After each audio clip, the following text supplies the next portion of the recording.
Weewaawo olunaku lwa mukaaga ennaku z'omwezi ziri 9 omwezi gwa 7 omwaka 2016.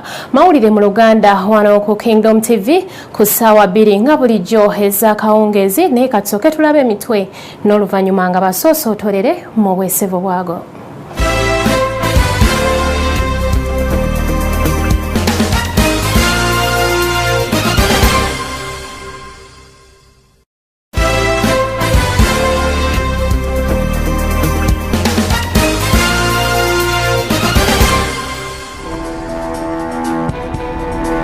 Gavumenti ya South Sudan eronze musajja wa Dr. Riek Machar okunoonyereza ku butabanguko obuli w'ennaku zino.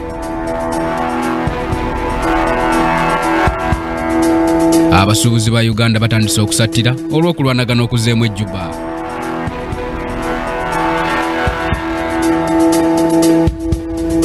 Minisita ayagala abantu basomesebwe ku musaala ogusookerwako abakozesa basusse okubuzaabuza bye bakozesa.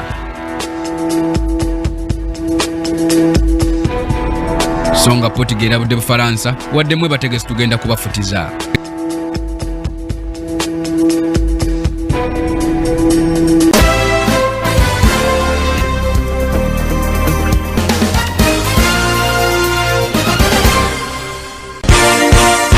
This is Kingdom TV.